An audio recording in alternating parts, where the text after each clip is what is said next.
I'm Amy Pruitt, founder of Radiant Yoga and Wellness in Columbus, Ohio. I'm Lisa Dumas, creator of Worrier to Warrior Yoga Therapy. The word radiant is often used in Ayurveda as a state of being in response to balancing practices. A warrior can be embodied by learning to skillfully navigate the light and dark of life on and off the yoga mat. Welcome to continued conversations intended to inspire presence, perspectives, and an open heart.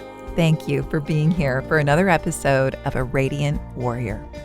Okay, hi, Amy. Hi, Lisa. We didn't want to talk too much before the episode began. We wanted to catch up in real time and start with our check-in. So how am I finding you? You are finding me in steamy, humid Columbus. I know that many parts of the country are having a heat wave right now, but we are definitely having a heat wave. So it's time for my hair to be really frizzy and us to be a little bit irritable, and it's very hot. It's very hot right now. That's where I am. I mentioned just briefly last episode that because of COVID, one of the reasons was COVID that we moved, and we moved somewhere hot. We live in Central California in the Central Valley now, and here it's known for being very hot in the summer. I have not been here for a summer because we moved in the fall and it was still quite warm. I like warm temperatures, but what I understand is this is more like that dry heat. This is more like an oven, and you're more like in a steam room right now. Yes, definitely in a steam room. Everything is just sticky and you feel like you need to take 3 showers a day and you're still sweating. It's just quite humid and quite hot. So yeah, that's where we are. And I find you in this heat wave, but what else? Where do I find your heart, your mind? All in good places. My heart and my mind are very happy. I'm so joyful and so excited to be moving out of this pandemic and being able to visit loved ones and just savor sweet little moments. And we bought a house. Yes, we bought a house. So I'm adding another thing to my plate because it needs so much work. So you have just recently mentioned this to me. This is a new development. You and Jeff have been looking for a while. Yes. During COVID, you sold a place and you've just been biding your time. Of course, real estate has been crazy everywhere. Yes. And that's a little bit of what I'll share in this episode too, is some adventures in real estate. So you found a place. Tell us a little bit about it. We did. And it was very random how we found it because, like you said, the real estate market is crazy. And we had been looking and putting offers in on these houses that were way over ask and being up against 20 other offers and these crazy terms of what the sellers wanted. And I just got really frustrated and said, I'm done. We're going to wait until the fall or the winter and then we'll look again. And I don't tell my boss, but I was a little bored at work. And so I was like, I'll just see what's happening in the local real estate market today. And we found this cute little house that is right where I wanted to be. It's close to family and close to the studio. And it is this little brick ranch house, which my mom really wanted me to have a ranch house for when I become a little old lady and can't do stairs. She was really sold on me needing to get into a ranch house at this age. So I think she thinks I'm going to decline quickly. It's an interesting way of thinking of buying a house. And it was built in 1950 and it's only had one owner. This sweet family has owned it for its entire existence. And speaking of the heat wave, the house does not have air conditioning, which is just brutal. Mm-hmm. So of course we're trying to find somebody to install air conditioning in the middle of a heat wave, which is not easy. Yeah. And it just needs a lot. It just needs a lot of love, but it is just my forever home. It just worked out just the way it was supposed to be. These other houses that we looked at that we didn't get, were not this house. And so it worked out the way it was supposed to. And I'm so thrilled with it. Well, I look forward to hearing about the journey of renovations and making this house a home. I love that. That's so exciting. Yeah, I'm so excited. The little ones were over yesterday and they were running all through the backyard, and there's all kinds of trees that they can climb, and there's an apple tree and all kinds of pine trees, and everywhere you look in the trees, there's already all these birdhouses that the previous owner had built. Aww. So it's just a really charming home. You could tell that this family really loved living there and loved their time there. And the daughter has been over a couple times to visit already and wanted to see what the floors look like when we ripped up all the carpet. And she's just been telling us stories, and it's just a really nice place to land. And I can just see it being our place forever. It's just going to be amazing. What a special experience to have somebody who's sharing stories about this home. So you understand the history of your home a little bit more. That's a gift that a lot of people don't have. For sure. She lives like 3 doors up, and her father, it was her family home, and her father lived there until he passed away at 102. Wow. And she said even at age 100, she would walk down the street and find him like up on the roof doing repairs. And she was like, "You cannot be on the roof. You are 100 years old." And so the house is beautifully maintained. It's this solid house, and it is really lovely having her nearby to be able to tell us what it was like. And she's going to bring over pictures of what the huge garden in the backyard used to look like, and share those moments with us. So it is a gift. Yeah, it feels good to know that the home that you're living in has been well loved. Yeah, and it feels that way for sure. Oh, I'm so happy. Yeah, I look forward to hearing more and more. There's been a new home in our last year as well, but in this moment, you also find me feeling joyful. And on these days, it's when I really allow myself to experience the pleasure of a good day, because there will inevitably be days that I don't feel this spacious and grateful and joyful. And so when they come along, I love to be just really present in them. And in these days, remind myself that everything changes, and I can know that for when I head into a day where I'm not feeling just this way.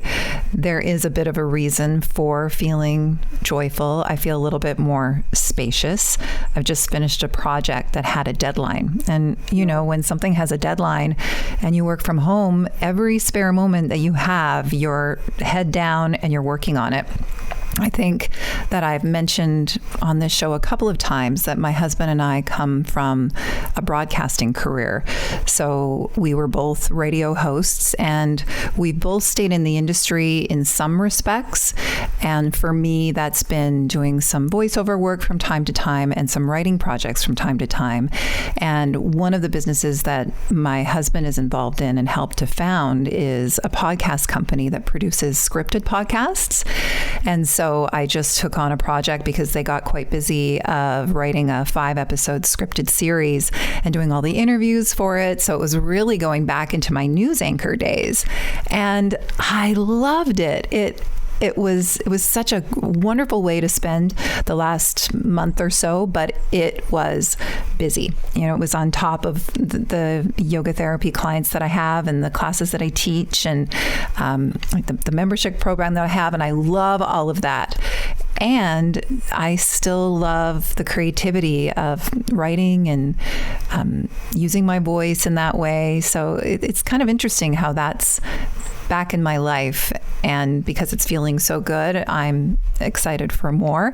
But I just finished yesterday,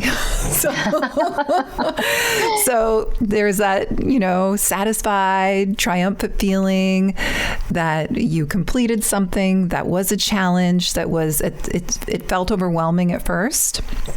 And it's just another lesson that when we have a lot going on, when we're really busy, you cannot think of everything at once. Mm-hmm. You just have to peel it back one action at a time, and then you come to the end, and it feels I can't wait good. I can't wait to hear it. That sounds awesome. Yeah, this particular subject matter was so interesting. And that's the other thing. You do a lot of research when you're writing podcasts. And it was about a particular couple that have been entrenched in Canada's cannabis culture for 25 years. And so I learned a lot about these outdated cannabis laws and why the name of cannabis was tarnished in the first place and its history and more the reality about it. It was just so interesting. It was a story that was inspiring and resilient. It's called Weeds. I'm really proud of it. It was so fun. And it's nice to have a little bit more space. I have my daughter here for the summer.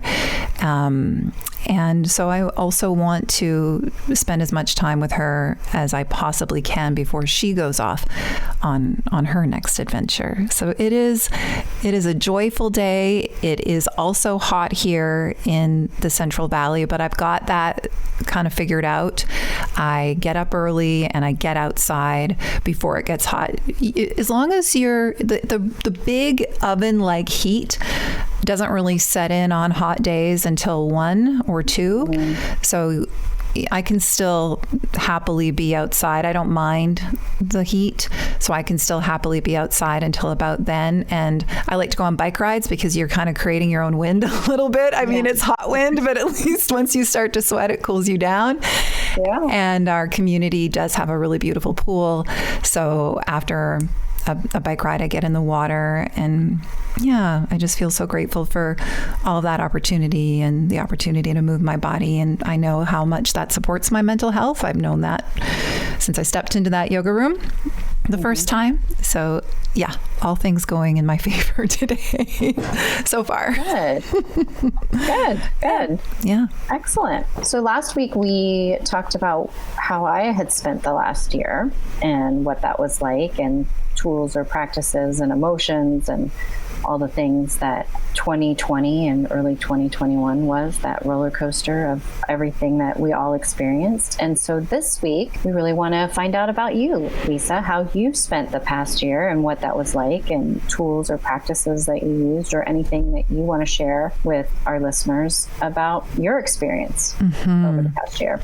Yeah, I almost wish that we could, all of us, just everybody here, everybody listening, could be in a big room and we could share what the last 15 to 18 months have been like, because I know that everybody has a story. The last time that we spoke, it was just a few months into what we thought was a brief shutdown, right? We thought that we were quarantining for a couple of weeks and then maybe a couple of months. None of us at that point had any idea how long anything would last. Because you and I had already done some work with Zoom, I felt proficient with it, and I feel really lucky about that as one of my roles as a yoga therapist and a yoga instructor, because the studio that was just a huge part of my community and was so important to so many people, because it had been open for 25 years in Vancouver, shut its doors 2 days after the shutdown. And one thing I learned about myself is that a huge part of my own practice is the offering of these skills. And it just became clear right away. I didn't miss a class just for me. It became clear that, okay, we'll just go online, not knowing how long that would last. And that's what we're going to do. So I have to say that as far as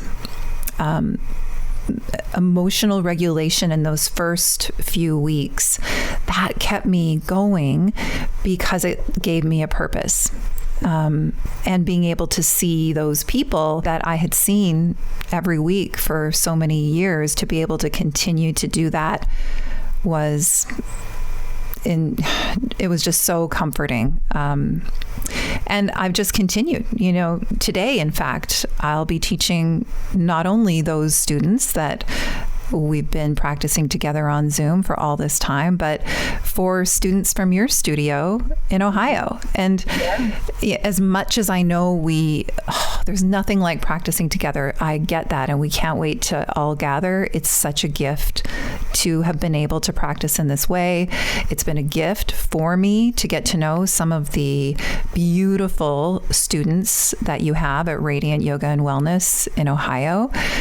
I think that, just an aside on practicing yoga online, because it was a huge part of our year, I think that one of the positives about it is that the way we do yoga here in the West, all sort of in one room, it's inspiring in one way. It's a feeling of connection and community in one way. And then for some people, everybody sort of being in full view of each other, that can be hard. Like our attention can go more outward and it can be a little fragmenting. Whereas if you've wired in a practice at home based on doing classes online, it allows you to be more introspective, like what really works for my body, as opposed to I'm going to try to get my body to look like that person. I'm going to try to get the pose that I'm doing to look like the people in the front row. I think that's been a nice part of it. And I'm hopeful that we all take that into our groups again, just a little bit more introspection and learning what really worked for us when we were in the comfort of our own homes. Did you said you had immediately felt this calling to begin to teach online. Did you do that through the studio that had shut down, or did you do that on your own? Yeah, the studio just shut down. It was a bit of a dramatic situation in Vancouver, and I can't claim to know a lot about it because this studio had 4 locations. I think there was over 80 teachers. It's not the kind of thing. I mean, we all knew the founder and the owner. She's a global Kundalini yoga instructor named Gloria Latham, but I can't say that I've had more than a handful of conversations with her, not like sort of the management did. I mean, I think it was beautifully run. I think it was run like a family studio as much as you could for a company that was that big and had such a beautiful yoga college attached to it. But it was just closed. There was just an email, even to me, a teacher. I got an email, I think, a minute before the email went out to the student body at large, thousands and thousands of people, that it's not open anymore. And there's all these beautiful locations in these gorgeous neighborhoods of Vancouver, and you'd walk by and it was just emptied out. So, in fact, I did my own closure, and I'm sure a lot of us teachers did, because it was a very, very special, important place. And it was my main community in Vancouver, because I just moved back there it was maybe in our 4th year, even though I was born in that city. I didn't have tons of friends. I have family. And so that was just such a big part of community. And I spent a few days going on walks and just being close to the locations, because one of those locations, it was on a waterfront, and I would go and visit Vancouver over the years, being my birth city, and my brother lives there. So no matter where we've moved, which has been New Mexico, San Diego, the Okanagan Valley in British Columbia, no matter where we've lived, I've always come back to Vancouver. And as long as I've been practicing yoga, I've gone and practiced at that studio at one of those 4 locations. And as a baby teacher, I remember going to this specific location on Granville Island on the water and thinking, gosh, what a dream to be able to hold space here, to be able to offer these practices here. And then I did. Yeah, you manifested that. So I experienced your dream. I did. That wasn't lost on me. And so I did go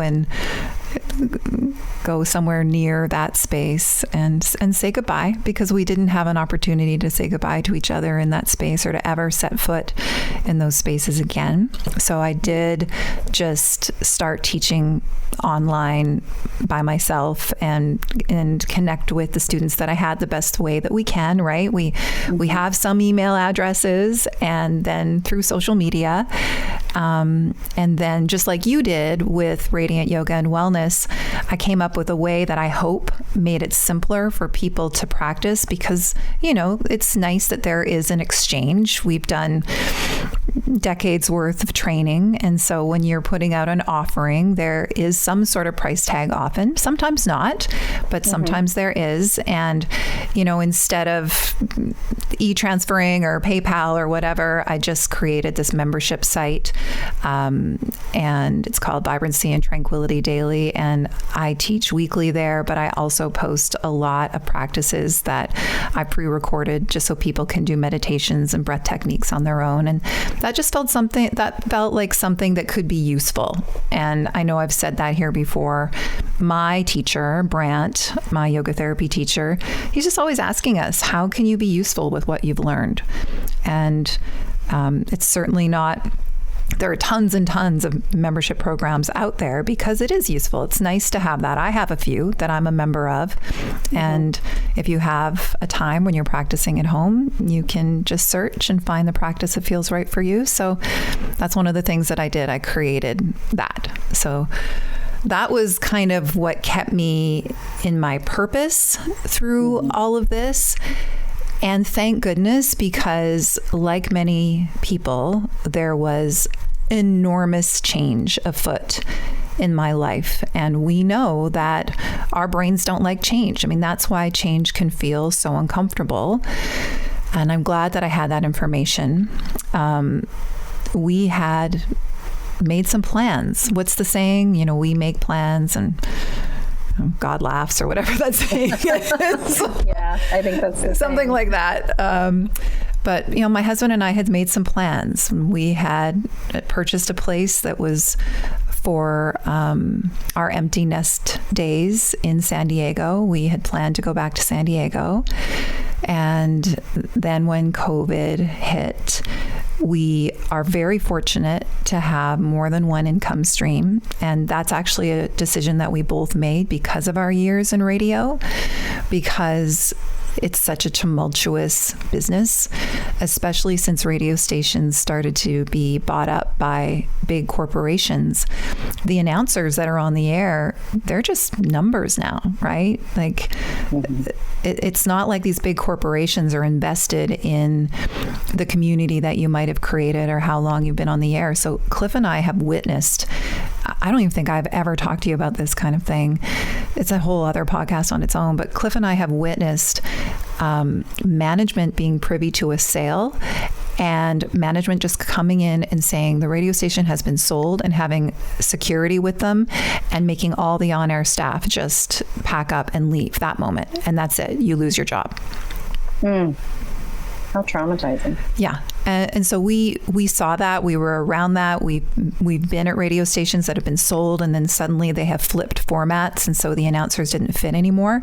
And way back then, we decided, okay, if we can, we don't want to have to count on just one employer. And my husband really, really has made that happen in his life, and I'm so grateful for that. But one of those big income streams dried up. And so we knew that we were going to leave Vancouver. Our daughter graduated during COVID and was going to go to New York for a year between high school and college. And of course, that couldn't happen because that was the city that was suffering the most.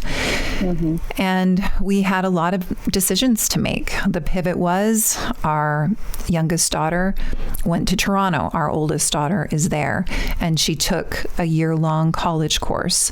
And we thought it would open and she would be able to leave her dorm. She was not ever really able to leave her dorm or even visit with many other kids because the rules in Ontario, Canada were so strict. They locked those kids down. For a whole year. For most of a whole year. And, that was something that became really present to me, both as a mother, but also in my role as a yoga therapist who focuses most on helping people with mental health challenges. Is I definitely had a lot of my students call me about their young adult children, their teenage children. And even just in conversations with my daughter and her social media feeds, I mean, the mental health crisis for young people during COVID is real. And to be completely transparent, if there's one reason that I wanted to come back to this podcast, it's because when I was suffering in those over 10 years of chronic panic, a lot of what was fueling that panic were these invasive thoughts that I now know to be irrational, but I did not know that then. And thankfully, these young people are speaking out and trying to overcome some of the stigma about the thoughts that are generated in their mind when the circumstances arise that mental health disintegrates. And a circumstance that will disintegrate your mental health is isolation and sleep deprivation. Yeah. And these kids, it's not easy to sleep with all of this going on, and then they're trying to learn off of a screen, and then just everything that we know that a screen does to the brain, like it's incredibly depleting. It's so many more things are happening in your brain when you're trying to focus off of a screen than it would be if you were listening to a human in real life. And so the compassion and the pain that I feel, because it's close to home, the mental anguish that was going on during that year for young people, and then the young clients that I worked with, it breaks my heart. And I also remember what it feels like to be besieged with all of these thoughts, and you're not really sharing them because they're scary and they feel embarrassing to share. So I'll share right now because this is one of the reasons that I wanted to do this. So my irrational thoughts when I was in the midst of disordered anxiety and chronic panic was that I was going to have a heart attack. That was the thought that was with me all of the time. And so, and it started to rule my life. Like, I love to move my body. I was always an athlete. I was a figure skater. I was a swimmer. I was a baseball player. I was a cyclist. And then I got afraid of my heart elevating too much because I could always, I'm a person that can always hear her heart. And that happened because the first time I had a panic attack, my heart went so fast that I for sure thought that it would explode. I for sure thought there's no way that a heart can beat this fast. And that was like this silent fear all of the time. And so, but I was nervous all of the time. So my heart was going fast all of the time.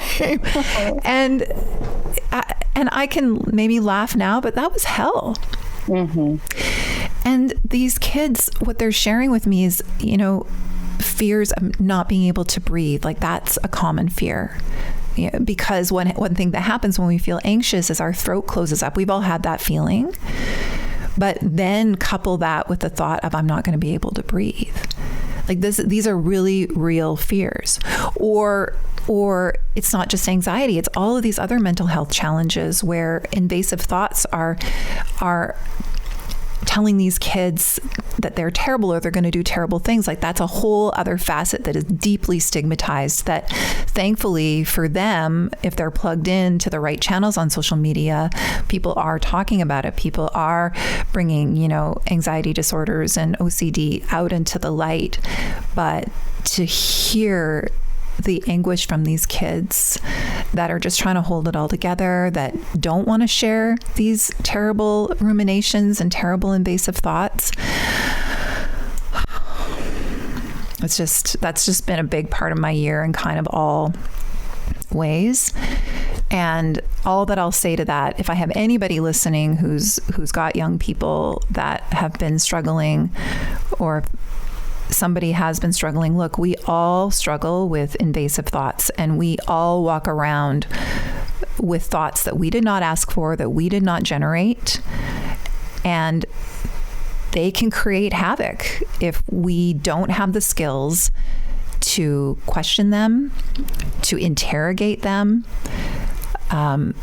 to get really like CBT, like cognitive behavioral therapy, to really like look at evidence of how that's not true. And, had I been shown that kind of information when I was going through it, I would have been asked to really learn about my heart and what the chances are that I would have a heart attack. And it actually took going to a cardiologist and having him say, you have a healthy heart and your heart can take this, for me to finally let that fear go. Like, I really had to go deep into getting information and make it not emotional anymore, make it just factual. Yeah.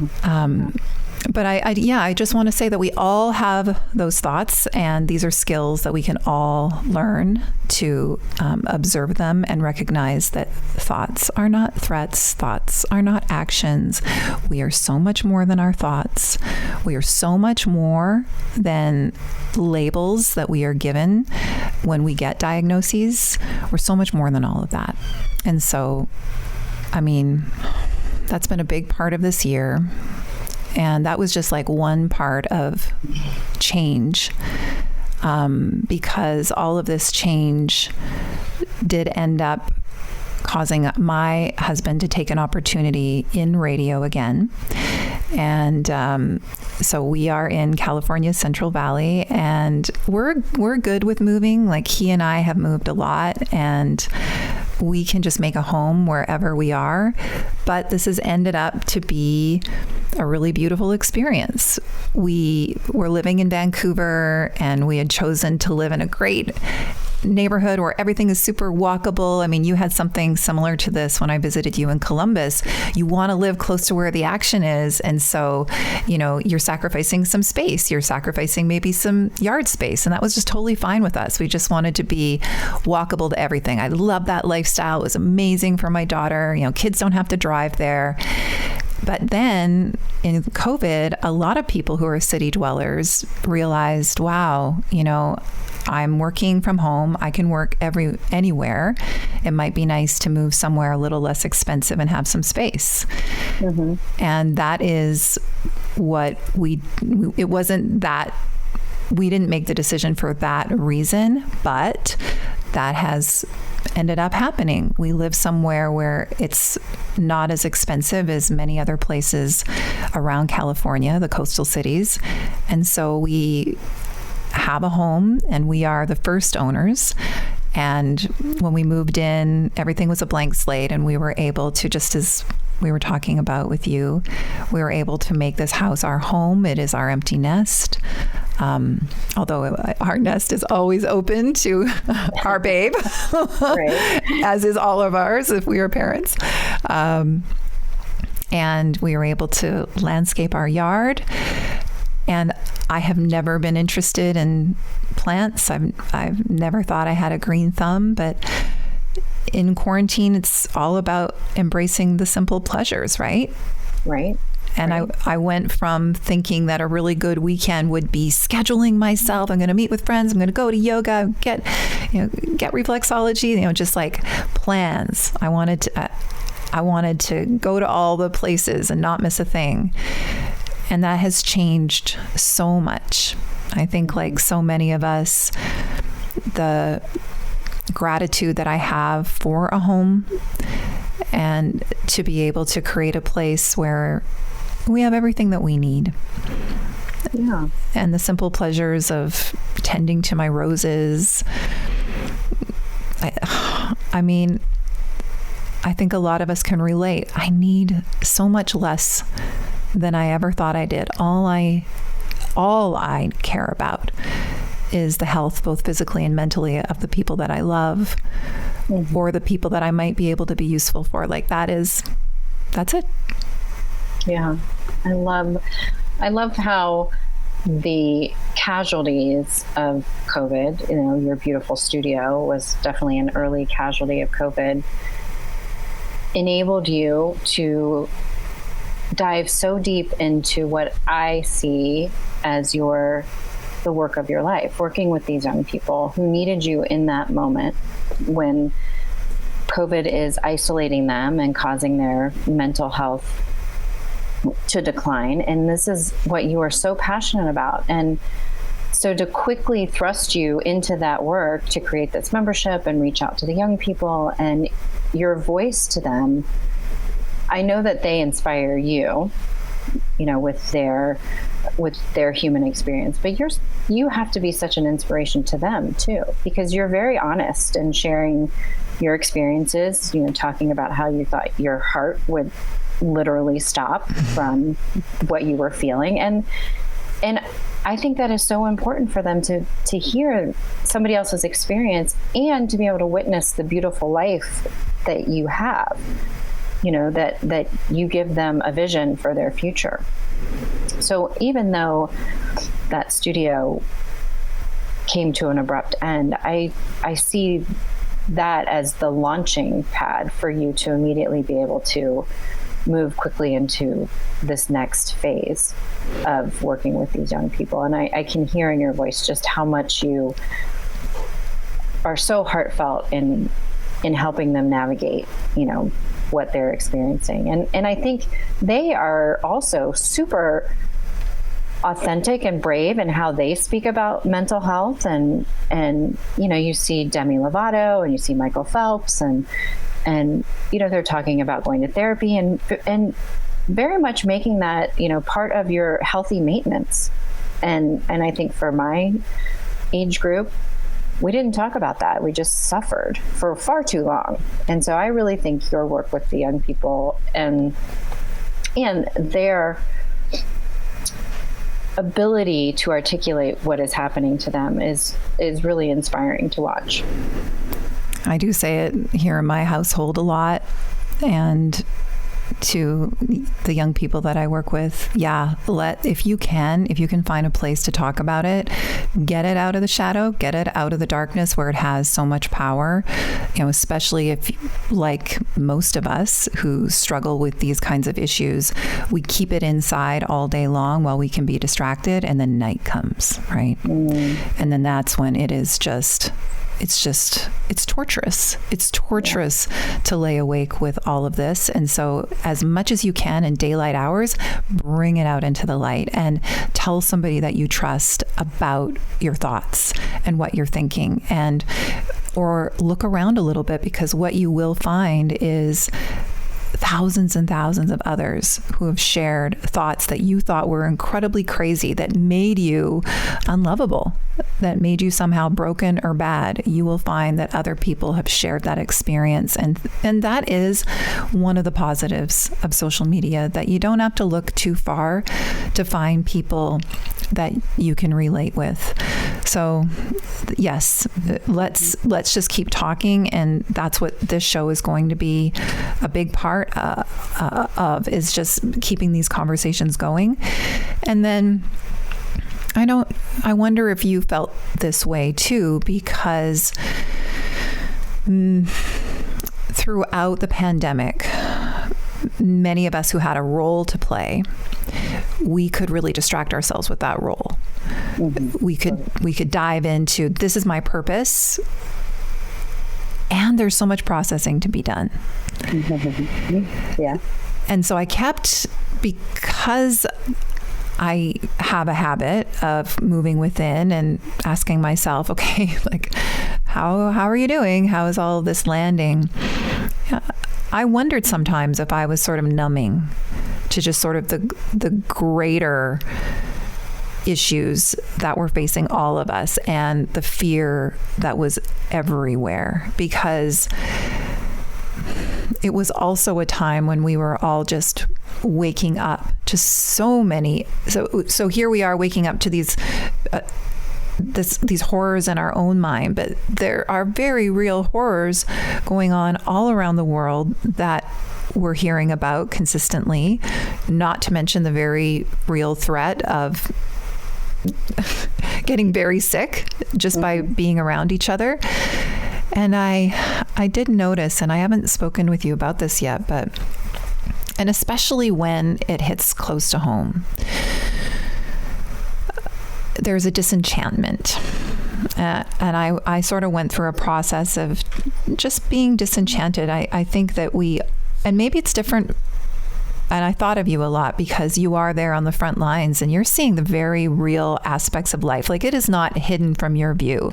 Whereas for many of us, in our own homes, we can turn on the TV and we can, read the news, and we can feel what's happening in the world, and we can feel pain associated with what's going on and huge social justice issues that are going on. But we can distract ourselves then again, and we have the privilege of letting it go. Many of us do. Some of us do. Not all of us do. And when something painful and uncomfortable happens in your own life, loss in some way, whether it's financial loss or home loss or loss of mental health, it's a wake-up call on its own. And I've never been one to think everything happens for a reason. But in our line of work, and I guess more this wellness space, there can be magical thinking. And then you turned me on to a podcast that we both really respect, which is the Conspirituality podcast.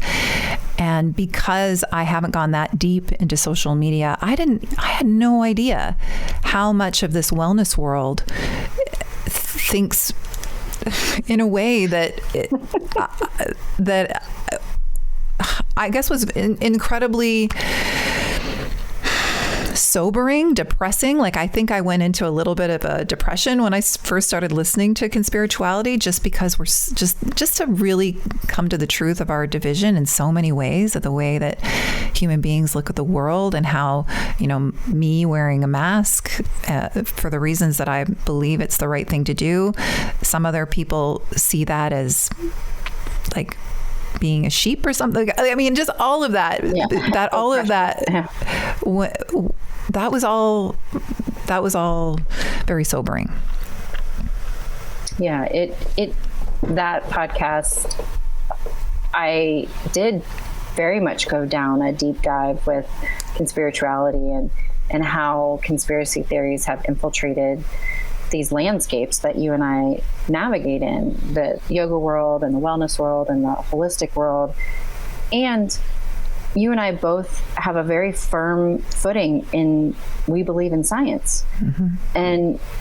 And to have it be so polarized was, like you said, very sobering, and the division that it created in our communities. And you used the word disenchanted, and that resonates with me, as well as I felt like I was disassociating almost. Like I couldn't really make any sense of it. I couldn't find the logic in it of how these communities or wellness influencers or big names in the yoga world or the wellness world or the holistic world were spouting off these very dangerous theories, and how it was in direct opposition to what I believed and what I was seeing and what I was experiencing. And I just really felt like some days I was living in a different universe than a lot of the other population, because I didn't understand how they were so firmly rooted in their beliefs that were so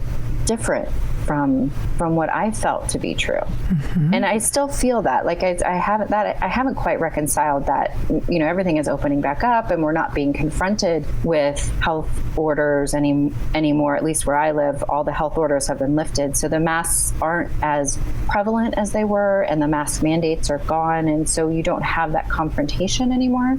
So it feels like it's a little bit less, but that those people said those things or believed those things or promoted those things. And so it's just a hard thing for me to kind of move past right now.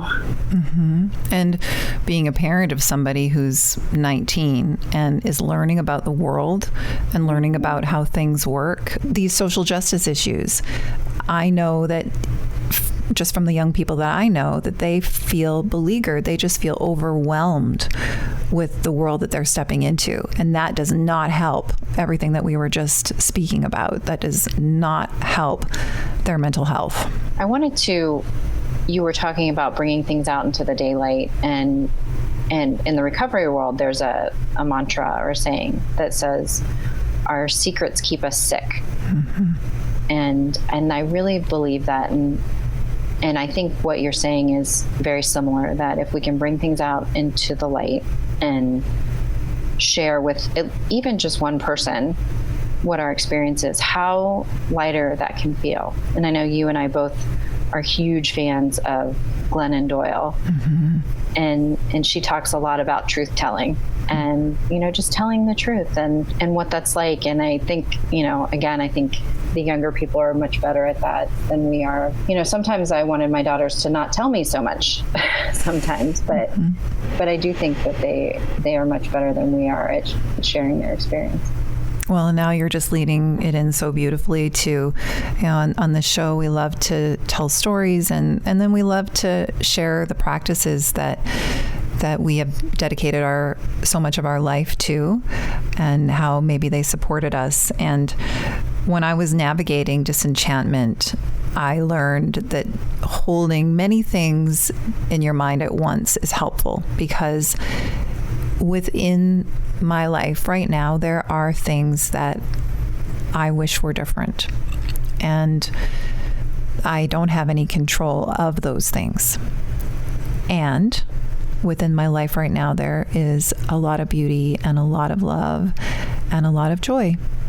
And it's really just holding both of those at the same time and noticing when I'm in the part of my brain that is going to take me into overwhelm because I'm in fear, and knowing why my brain is doing that. That's how we're wired. We're wired for survival, to look for what's going wrong, to understand that.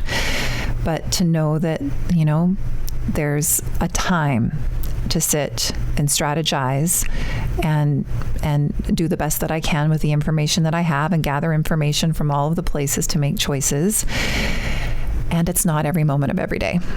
Mm-hmm. There's a time to fight for change and to be outraged over injustice and to take action that you can when you can, and to not have a blind eye. And there's a time for rest and rejuvenation and taking care of the roses. It has to be both. Yeah. And then presence.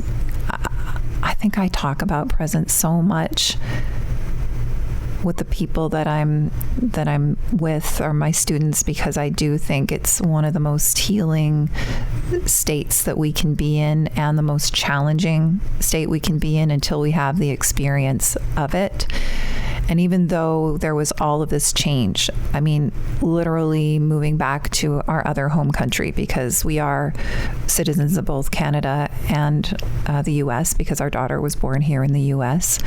But that's an enormous move. In the middle of a pandemic, when I said goodbye to my mom and dad after quarantining with them for the summer while my husband was here getting things settled, I mean, I did not know when I was going to be able to be let back into my home country.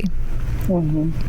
And in fact, when I did have to go back to be supportive for a family member, I had to stay in a government-sanctioned hotel for 3 days until I was released out into society. And then I had to quarantine for another 11 days. Wow. Yeah. Yeah. So, I mean, there was big change in where we lived, how we lived. There was just big change for every single member of my family. And if I look at that all at once, yes, that's overwhelming. But if I could be present in every moment of it, and I didn't always succeed, but I will say that was a big practice that was helpful for me.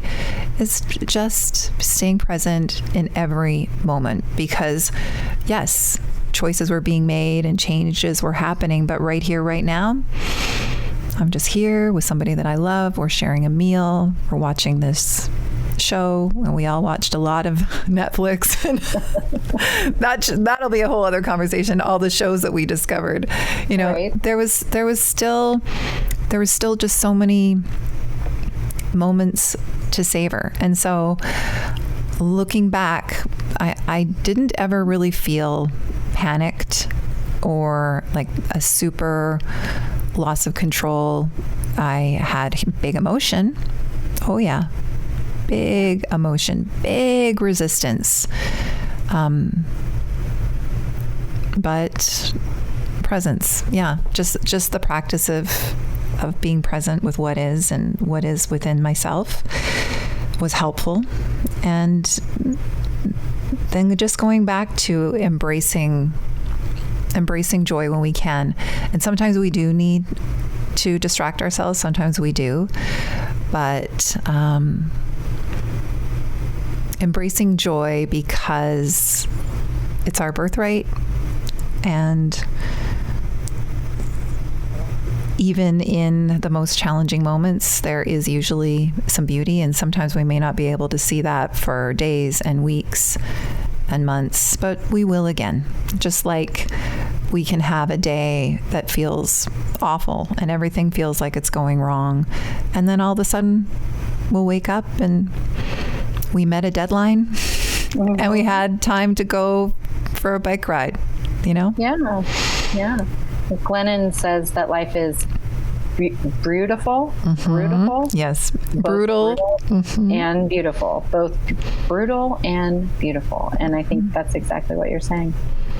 Yes, that is a much more eloquent way. Had only I come up with that word. Way to go, Glennon. Way to go, Glennon. We can't all be Glennon. There can only be one Glennon. That's true. There's only one Glennon. All right. Well, I mean, I don't know if I touched on everything that brought me to right now, but, I know that we'll continue to share in the weeks to come. But gosh, it's just nice to be able to talk with you again. Yeah, I've missed this. And yeah, I don't think we can sum up 16 or 18 months in an hour. So we'll have to keep talking. All of us. That is probably the theme here in this episode. Let's find someone who's safe to talk to and keep talking. Yeah. Well, I'm so grateful to have you to talk to. Me too. Love you, Amy. Love you. Thank you for listening to the Radiant Warrior podcast. If you found it valuable, please leave us a positive review to help others find it. And please check out the Radiant Warrior podcast on Instagram and Facebook to leave us your questions and find out where you can come and practice with us next.